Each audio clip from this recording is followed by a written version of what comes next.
Hey guys, let's start with new chapter of Loyal Pin Volume 1, Chapter 14, Investigate. I feel more than that.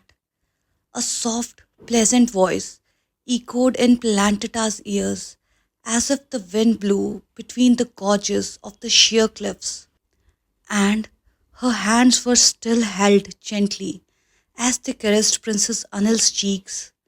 Her instinct quickly withdrew her hand from Princess Anil's hold, yet her heart still yearned for the tender contact now emanating from the person before her, and her body appeared more responsive to the heart's desires than to the directives of her mind.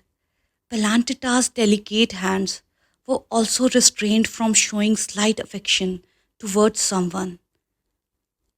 How much? Lady Pin moved closer to Princess Anil, so close that they can almost hear each other's breathing. She asked in a serious tone, gazing up her brown eyes and making contact with the dark eyes that had been staring at her for a while. Huh? You said you miss me more. How much more? Only then everything went silent for a long time. Princess Anil swallowed her saliva, difficulty before saying in a distant voice, so much that I do not know how to define it. All I'm aware of is the days and nights of anticipating your letters pass so slowly, gradually wearing away at my sanity until I felt utterly adrift. Every time I read your missive, no matter how brief or uncomplicated the content, it felt like my heart was rekindled with joy and optimism, only to dwindle once more as I counted the days until the next one arrived. This has been the pattern throughout my entire 5 years there. Just understand that I earned too ardently for solace, relying solely on the letters from you. I longed both to see you in person and hear your voice, and I was intensely curious about how you had grown. However, since I couldn't do anything about it, every night before bed, I could only rely on my imagination to paint a mental picture of you. Just understand that I was in pain and deeply saddened that I couldn't be present for every significant moment in your life. From your high school graduation, the joy of being admitted to the Faculty of Arts, to last year's birthday celebration with friends at a restaurant near the university, I have missed out on all of your important days. Anil, please don't be upset. When Pelantita was well aware that she couldn't resolve every issue that troubled Princess Anil, she couldn't resist offering comfort to the person before her. In fact, Anil is with me at every moment. As I often tell you in my letters, unconsciously, Pelantita found herself gently caressing the area beneath Princess Anil's eyes with her remaining hand, as if she were trying to dispel a weariness that clung to the dark eyes. That there is not a single minute that goes by I do not think about you. Then you should probably understand me better than anyone, Khunpin.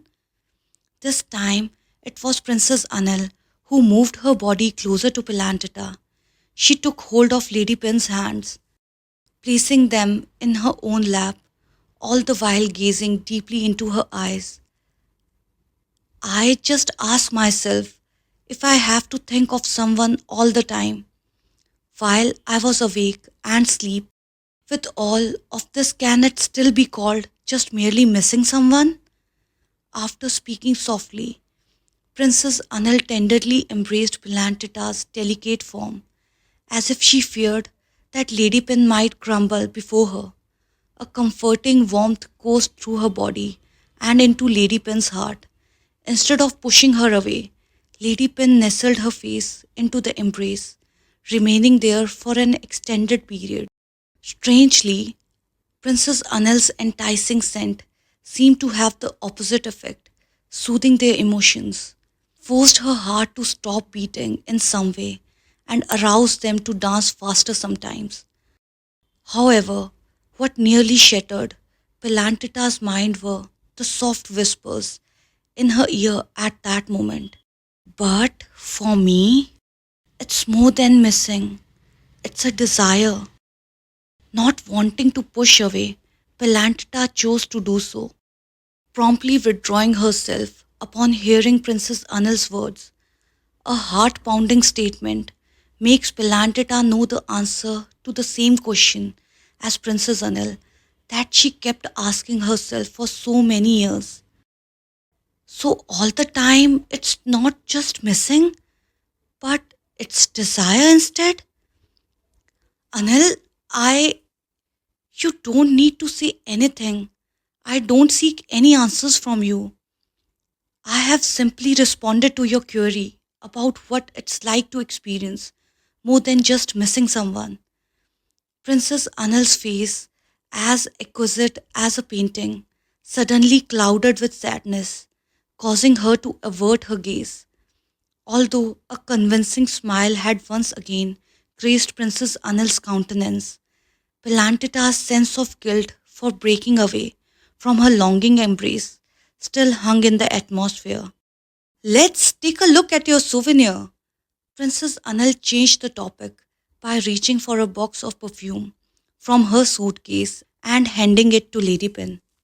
I like the smell, not sure if you would like it or not. Princess Anil omitted the words, because I have never encountered a scent as delightful as your aroma, just in her own contemplation, avoiding witnessing Pelantita's awkward demeanor as she had a moment ago. I will try it out later. Pelantita also pondered to herself.